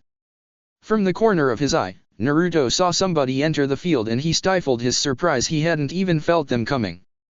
Without breaking formation, he waited tensely as the figures moved into his field of view. There were two of them, with long, dark black cloaks marked with red spirals and swirls almost like clouds. They wore large conical straw hats, blocking their faces from view, but one was a large, burly figure while the other was more slender, barely reaching the other's shoulder. The two cloaked figures seemed to ignore him, standing amongst the debris and devastation that the fight between the cultists and the Anbu had left. They came off as unconcerned, and Naruto resisted the urge to squirm. Something about them set his danger senses off. It was similar to how the Hokage felt at times. He couldn't actually detect anything, but there was something lingering around them that set all of his instincts off. The slender one spoke first, revealing itself to be a female. "Rude," she scoffed hoarsely. Her voice sounded throaty and coarse. "Hurry up. I've got things to do." Her partner shifted his head to look down at her. In doing so, he revealed a set of bright glowing green eyes. "Shut up, bitch," he commanded gruffly. "This is more important than your airnads." The female chuckled without any humor, and from what Naruto could glimpse underneath his hat, she seemed to be smiling nastily. I don't like that word, she rebutted darkly. The air around her seemed to shimmer and her partner shifted on his spot, angling his body as if he expected an attack. I said shut up, the larger one ordered again. His eyes showed no emotion whatsoever. I'm sick of your bitching, woman. Don't make me make you be quiet. The pair seemed oblivious to what was happening around them. Hidan stared at them, agape with disbelief and growing rage, while the acolytes were spreading themselves around them. One of them, a bald, wrinkled and hunched man, gripped a jagged, crude cleaver and launched himself at the pair with a wild whoop. The woman seemed to twitch and her arm flashed forward. She met the acolyte's charge with a single palm thrust to the face, definitely with enough force to break his nose. But, the moment she touched him the air shimmered around her hazily and the man screamed in pure agony. Before his eyes, Naruto watched as the cultist shriveled up almost instantly and dropped to the ground with a thud. The woman lowered her hand and seemed to shoot a look at her partner. One of these days. She promised darkly. I'm looking forward to it, the burly man said with a quiet, dangerous chuckle. Oi. I asked you a fucking question, you heretics. Hidan screamed maniacally. Oh. The burly figure cocked his head. All Naruto could see were the glowing green eyes from behind his hat as they surveyed Hidan with interest. Let me ask you a question. Are you the one who murdered Lord Satu and his retinue? What if I am? Hidan countered. He licked his lips furtively and gave his sigh the swing. What will you do about it, bitch? The burly figure chuckled and turned his head to his partner. That is an annoying name, isn't it? He said with some humor. The woman was still underneath her straw hat, and the man turned back to Hidan. If you are, then I'm going to kill you. Hidan began chuckling as Naruto felt Kage stir. Identify. Kage's voice barked out. The dark-cloaked figures finally seemed to notice them and the biggest one turned to face them. Naruto stared into those glowing green eyes and couldn't help but gulp. There was something lurking within them that made him feel very small and very weak. Shut up, worm, the man growled at them. Know your place. This bounty is mine. Naruto tensed up, ready to defend in case the other man attacked, but at that moment the acolytes charged at them, hollering and screaming madly. What followed made the Anbu look like a genin. The woman met the charge with hand-to-hand combat. It was a strange style that he hadn't seen before, one that emphasized palm strikes and spinning kicks that almost made it look reminiscent of the gentle fist. Yet, every palm strike met with the same grisly result and men and women dropped, screaming in agony as their skin shriveled and dried up on the spot. Within a matter of moments, the woman had taken out the majority of the cultists with a single strike. Two of them had bypassed her and made their way for the man. One held a giant bastard sword, the other held a mace. The burly man didn't even twitch as something glinted from underneath his cloak, and then suddenly the two men were impaled on some kind of wire. It tore through the cultists like razor-sharp wire, digging and diving into them and literally pulling them apart from the seams. Then, almost an instant later, the wires retracted back to the cloak and the splattered remains of the cultists dropped to the ground with a gruesome thud. In the time that it had taken both of them to dispose of the enemy, Naruto wouldn't have even finished a technique. Hidan was roaring with laughter now, a high-pitched manic sound that grated on Naruto's nerves. He would have been more annoyed by it, had not the woman of the dark-cloaked pair adjusted her hat. For a split second, Naruto saw her features: dark hair, bleached bangs, and pupils brown eyes. His mind whirred the devastation of her techniques, her features, and suddenly he knew exactly who was standing in front of him. Naruto didn't move an inch. He continued breathing normally, focusing on his stance and making sure that he hadn't given anything away. He passed a message on to Kage, breathing quickly, and then tried his best to make sure that they all got out of his alive. He stepped forward, intentionally drawing the attention of the red-swirled cloaked man and woman. You are the bounty hunters that the Fire Lord contacted, right? Naruto asked. The man didn't make a sound, but the young blonde Anbu got the sense that he was annoyed. He continued on, almost desperately. You will make the Fire Lord very happy by delivering this man's head, but I know how you can double your reward money.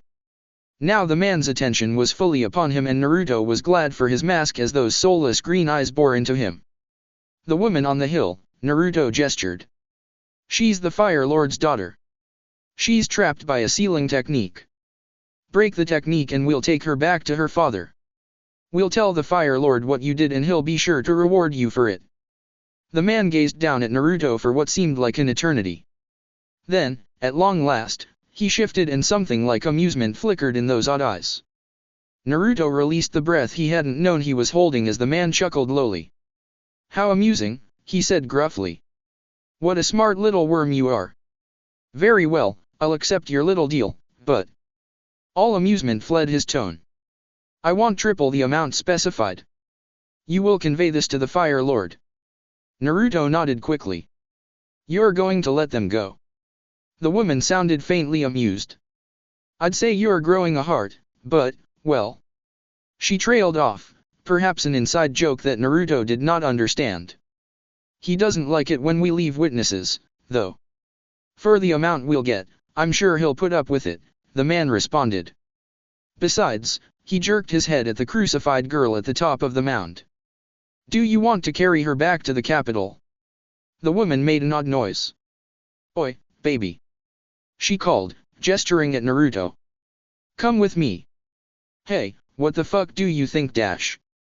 Hidan was cut off mid-rant as streams of dirty grey wires tore into him, wrenching him apart by the seams. He formed back together almost as quickly as he was torn apart and the burly bounty hunter seemed to find this amusing. The woman beckoned Naruto again and disappeared in a flash of movement. Naruto eyed Kage, who nodded, and disappeared in a body flicker. He reappeared at the top of the mound, by the side of the princess in a respectful distance away from the red and black cloaked bounty hunter. The woman seemed somewhat annoyed as she gazed upon the bloodied and broken form of the princess. Naruto watched her anxiously as she knelt down, her back towards Naruto as if she had nothing to fear, and he knew that she truly didn't. The air around her thickened and shimmered, a hazy aura surrounded her, and a sudden squealing noise filled the air, like metal bending. There was a thud and a splutter and the woman stood up, brushing her hands on her cloak. Off you go, baby, the woman said mockingly. Take your little prize and run away like a good boy. Her mocking tone did absolutely nothing to Naruto, and he bowed gratefully. He carefully pulled out the nails pinning the princess to the cross and took her in his arms. She was lighter than he expected, and remained motionless and unresponsive as Naruto used the body flicker to reappear by Kage's side. Komaki had Tawa in her arms while Kage had the still forms of Yuka and Daichi on either shoulder. Now leave, the large, unknown man ordered roughly. He turned his head, even as he tore Hidan apart again, and soulless green eyes bore into Naruto. And tell the Fire Lord what I've done here. I'm expecting my reward. Naruto nodded grimly. Bye-bye, little baby. The woman called out mockingly.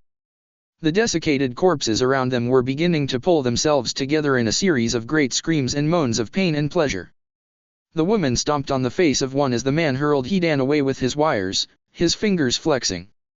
That was the last thing Naruto saw before Team Kage blurred away from the clearing, a full retreat in progress. The trip back to Konoha was a bit of a blur for Naruto.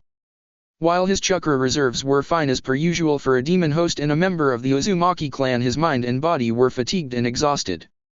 Team Kage jumped from one tree to another, fleeing the bounty hunters and the cultists as fast as they could in their condition. Each jump brought a flare of pain in Naruto's body, his overworked Tenketsu straining to keep up the pace. Team Kage stopped only once, almost 30 minutes away from the battlefield, to assess the condition of the wounded. Naruto lowered the daughter of the Fire Lord gently down to the ground, and examined her wounds as Komaki and Kage did the same for the remainder of Team Kage. The princess had deep, jagged puncture wounds in her hands and feet, courtesy of the nails that had pinned her to the wooden cross, and there were a series of lacerations on her back, as if she had been whipped. She might have been an attractive girl once, beautiful even, but it was hard to tell with the swelling and bruising around her face. She seemed to have been worked over with some kind of blunt instrument, and her nose was broken, her eye socket puffed up and swollen and several teeth missing from behind her bloodied, chapped lips. Naruto reached for his medical kit for his bandages. He only carried the basics, but they were enough to carefully wrap the girl's hands, feet, and head, and there was a small tube of ointment that he carefully applied to her back before patching it up with gauze. Finally, he jabbed the girl in the arm with a disposable needle and injected her with a small, but potent, dose of painkillers. Some of the tension fled the girl's unconscious form and she seemed to relax in her sleep. Naruto packed up his medical kit and stood up. Komake's hands were glowing with a flickering green light and there were a pile of bloodied bandages next to her as she finished her battlefield surgery on Towa. Kage stood next to her, carefully swabbing and wrapping at the great stab wound in Towa's chest. Naruto clenched his fists tightly but hung back, knowing that there really wasn't much he could contribute. Finally, Komake dropped her head, looking exhausted, and the light faded away. Towa's chest continued to rise up and down, but his skin was pale and clammy, and Naruto could hear a wet rattle with every breath that the other Anbu operative took. Summoning technique. With a flare of chakra, and with his tenketsu burning, Naruto summoned a trio of man-sized gorillas. With surprisingly gentle hands, the summons carefully picked up the wounded, and the rest of Team Kage climbed onto their backs.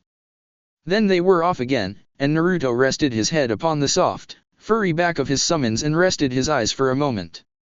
The wind rushed in his hair and the birds chirped around them, the sun beating down on their forms. All in all, it was a beautiful day. It took hours to reach Konoha and the sun was beginning to set. Komake, Kage, and Naruto had taken turns in taking point.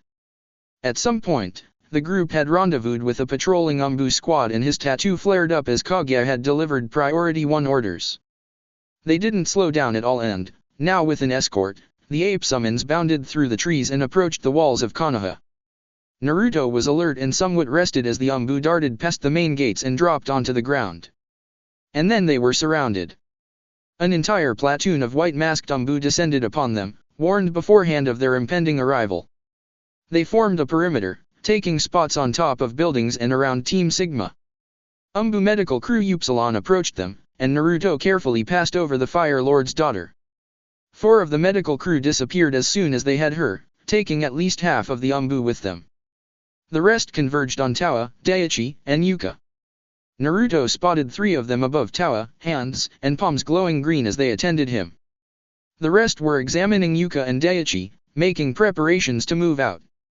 He was exhausted and tired, both mentally and physically, and Naruto collapsed to the ground. The stone was cool to the touch and he gazed up at the horizon, watching as the sun set while the Anbu scurried all around him. They broke ranks as a trio of Hyuga, led by clan head Hayashi, arrived to take Daichi. Moments later, Yamanaka Inoichi had arrived, looking grim, and he directed the Anbu to take Yuka to the Yamanaka-run mental health ward.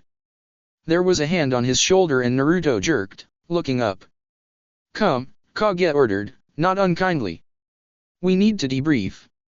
Naruto steeled himself and nodded. The sun had gone down by the time the debrief was over and Konoha twinkled in the night. After a quick shower, Naruto had changed and stood as still as a statue behind the Hokage right shoulder, who sat at his desk. Sarutobi's eyes were closed and he rested his chin upon his wrinkled hands. Standing at the Hokage's left was the captain of Anbu's Alpha Platoon, Kitsune, and lining the perimeter of the office was Konoha's most elite Anbu teams, Alpha Teams 1 and 2, while the rest of the platoon had taken position outside. The atmosphere of the Hokage's office was tense, but Naruto was barely aware of it. All he wanted to do was sleep. The door opened and the Fire Lord strode in, flanked by 3 of the 12 guardians. Sarutobi opened his eyes and watched stonily as the Fire Lord came and took a seat beside him, the members of the 12 guardians taking point behind him. They waited, and 5 maybe 10 minutes passed. Then the doors opened again and a small contingent of Anbu strode in, escorting their visitor. The tall, thin, and pasty man surveyed the room with his pinkish-red eyes, and Naruto could see him somewhat tense. The man ran a hand through his lank, white hair. "Good evening, Hokage-sama, Daimaso-sama," he greeted nervously, in a thin reedy voice. The Hokage and the Fire Lord were silent and Naruto stirred. "Sit down, Ambassador Basho," he ordered quietly. Basho smiled nervously. "I don't understand he began. "Sit down." Naruto's voice dripped with ice. Basho took a deep breath and silently took the proffered seat. He tugged at his formal robes, loosening the collar and drawing himself up. "Ambassador," the Hokage's voice was quiet but no less firm for it. "Are you aware of the events that have occurred within Fire Country in the past 24 hours? Basho cocked his head in thought. I am not, Hokage-sama, he answered neutrally. Within the past week, Fire Country has come under attack, Sarutobi continued. There has been much loss of life, civilian and shinobi. Entire villages have been ravaged. The Fire Lord's own daughter was captured and tortured. The Hokage fell silent and the ambassador cleared his throat. Daimyo-sama, you have my sincerest sympathies, Basho offered firmly. Please, if there is anything that my people can do, then please let us know. The Fire Lord stayed quiet, content to idly fan himself, and Sarutobi spoke up again. There is one thing you could provide for us, Sarutobi murmured. He took his chin off of his hands and straightened his shoulders. You could tell us why you attacked us, and perhaps offer a reason why we should not destroy you. Basho's face tightened. I'm afraid I don't understand, he said quietly. The land of hot springs has not attacked, nor have plans to attack, the land of fire. On the contrary, Sarutobi's voice was light, you already have. He picked up a folder and carelessly slid it over the table. Basho picked it up and opened it up. Almost immediately, his face flushed and his mouth parted open in shock and dismay. As the ambassador surveyed the photos and action reports, the Hokage continued. The cult of Jashin, he declared, and the name reverberated through the room. Naruto repressed a shudder. It's a religion that began in the heart of the land of frost. Innocuous at first, it spread to the land of hot springs almost 15 years ago, and your lord was seduced by the power and possibilities that it offered.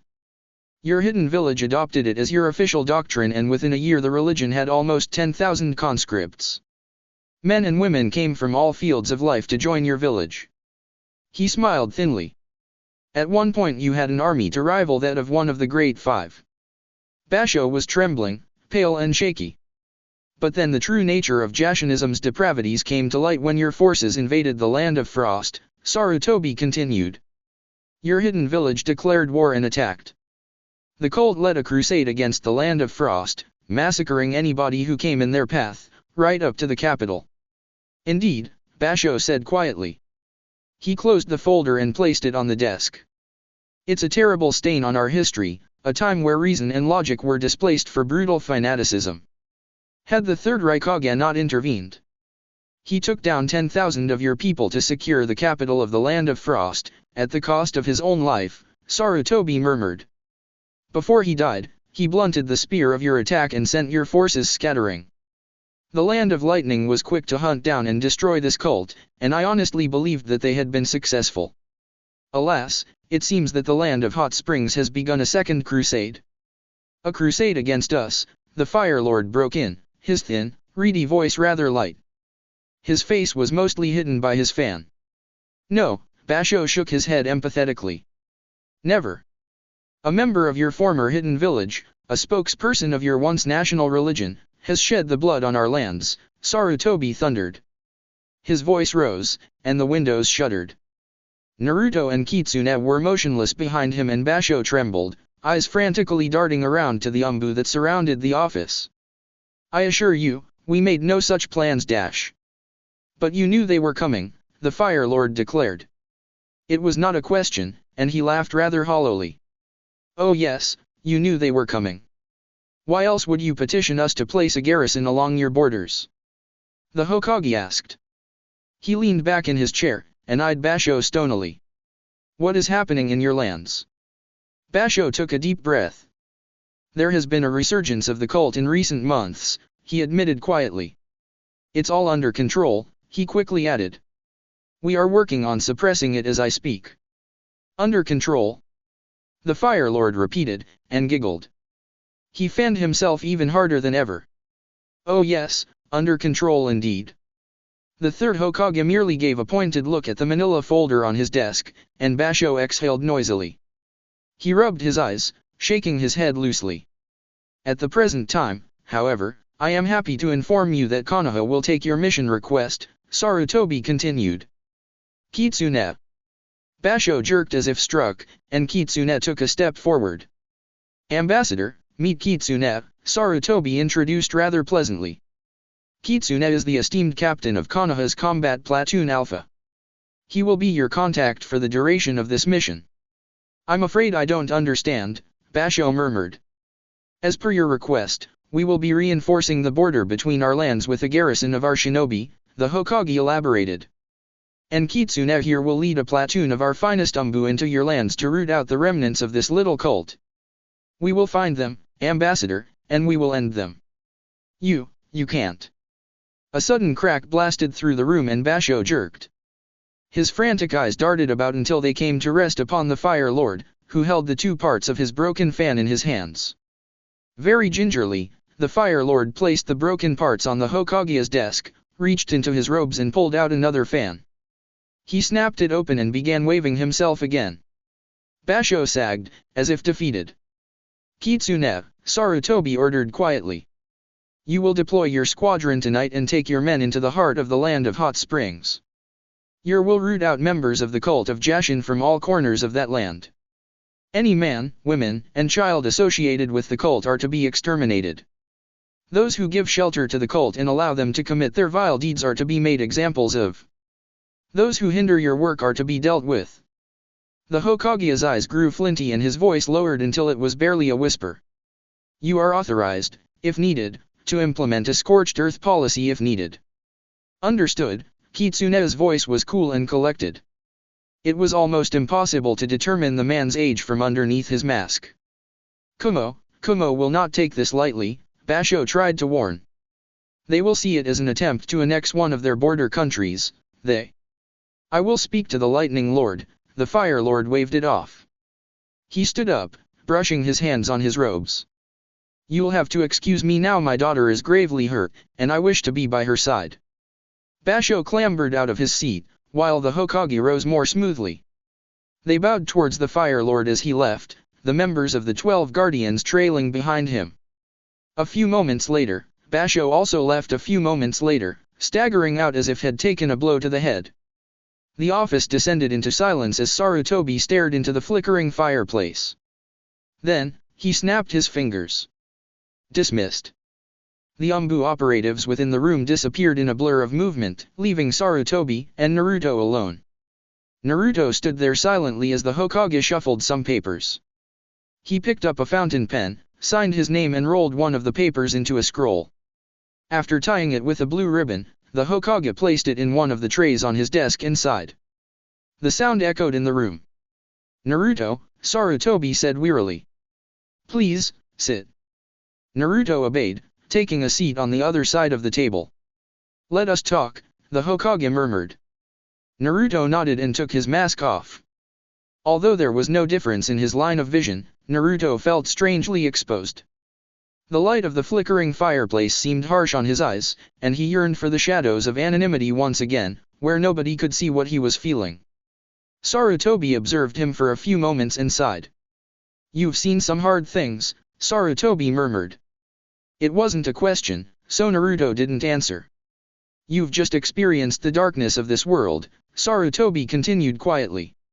While the formation of the 5 great villages has imposed some semblance of order on these lands, there are still horrors from the age of the clan wars, and even from the time of the great samurai wars, that linger within this world.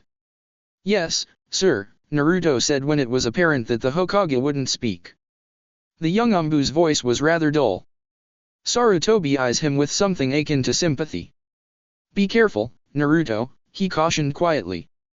Those who cling to their masks for too long find themselves unable to take them off. Yes, sir, Naruto acknowledged quietly. He took a deep breath, and tried to bring up his feelings, but the pain and anguish bubbled to the surface and threatened to overwhelm him, and he quickly shoved it all back down again. It will take time, and you will have time to recover, the Hokage said quietly. He steepled his fingers together. Now, tell me more about these mercenaries. Naruto gave a clinical description of the appearance and abilities of the bounty hunters that had worn those black cloaks and red, puffy emblems. The Hokage nodded, making noises in the back of his throat. Elaborate on the Code 2A in your report, Sarutobi said after a few moments. What information was so sensitive that I had to hide it from the Fire Lord himself?